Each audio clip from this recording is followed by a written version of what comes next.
Next topic is immigration, Patrick. Now, you often go into Alberta monologues, which we see too often for my liking, but anyways, and that's very much driven by immigration right now, Patrick. Alberta is killing it in terms of in-migration from other provinces, which hasn't been the case, by the way. I mean, it's really happening now, but if you looked at the stats from 2015 to 2020, I think it was. I mean, people were leaving Alberta in droves, but now finally people are going back to Alberta. And this isn't a conversation about Alberta, but just immigration in general is really driving the real estate market. And in fact, a big part of Canada's economy is all the people that are coming into the country from immigration. And then once they come to the country, most, by the way, through Toronto, i.e. Ontario, a little bit through Montreal, a little bit through Calgary, but mostly through Toronto, then they go through the rest of the country, which then counts for in-migration, correct? Well, yeah, you got immigration that actually comes in Toronto, Montreal, Vancouver. Those are the three primary centers. And then they kind of dissipate over there depending on what's going on, where the jobs are. And as much as you tease me and kind of give me the gears about being Mr. Alberta, you said something that even in this part that really rings true to what we've said before. When Alberta's economy was down, what happened? People left that province in droves. They actually moved to other parts of Canada, primarily Ontario, by the way, because why? Because the economy in Ontario was very, very strong. What's happening in Ontario is that as things, and it's mostly the cost of living in Ontario that is having people move out of that province. And the thing is that Alberta right now is the province to be in when it comes to having a job and being able to afford a place to live and or just afford a lifestyle in general. So if that were to shift and go back to Ontario, then we'd be talking a lot more about Ontario. The thing that we have to look at with immigration, aside from the pressure that it puts on housing, and it does, certainly from an investor point of view, there will still be a demand for rental housing. So as investors, we always want to be paying attention to where are clients at. Number one, is there lots of clients coming in, lots of tenants coming in?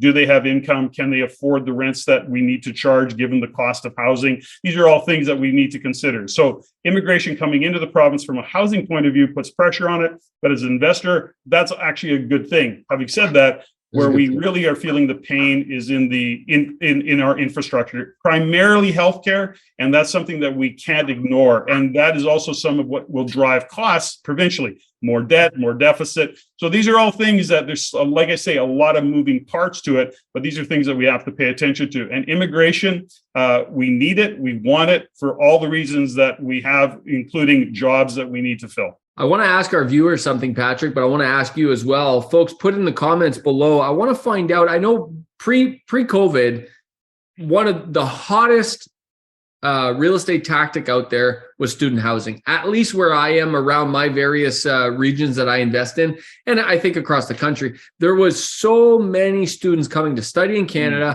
It was an incredible tactic. A lot of people were buying single family, dividing up the rooms and then renting out each room. And there's a variety of ways to run that. I don't like that particular tactic. It doesn't work for my portfolio. I don't play that game, but it was a very, very common tactic. And it became the hot thing. It was driving up the price of single family because when you divide up every single room and you start renting every room for $700, you can overpay for a single family. In my markets, this was happening. Then COVID hit, that whole thing got washed out. And the smart investors, which you and I consulted many of them on, we told them you should flip your properties to duplexes, find a way to retool that property because student rentals aren't going to be a thing for a couple of years.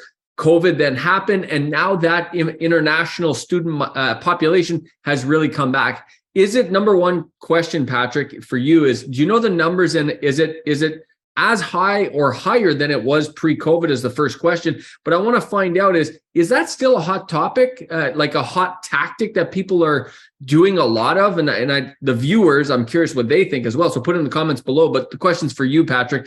Is that still hot? I don't hear it as much nearly as I was 3 years ago.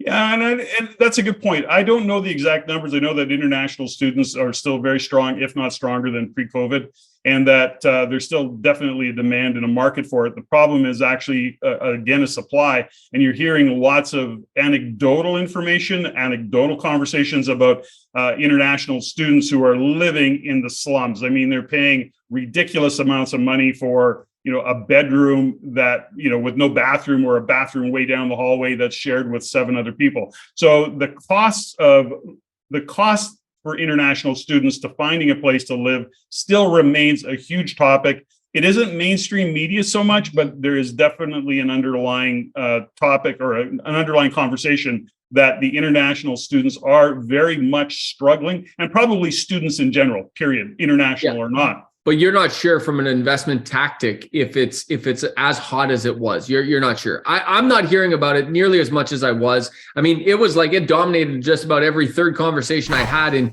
2019, 2020 was like, how do I buy this house and how do I convert it into a student rental? Everybody wanted to do that. They don't ask me that question anymore, Patrick, because I'm curious to see if people have retooled their properties permanently and if that tactic has gone down in popularity. That's my curiosity. Yeah, well, I'd have to look at the data, and I know it's out there somewhere. I haven't seen it recently. To your point, it seems quieter, but it's definitely still a very viable tactic. Immigration, student migration, international student population, all those topics covered. If you're interested in learning about investing in real estate the right way, look at our Real Estate Investing in Canada program. 15 steps to successfully investing in real estate. Thousands of real estate investors have learned the right way to invest in real estate following those 15 steps. You're absolutely going to love that program. Take a look, click on the link in the description below.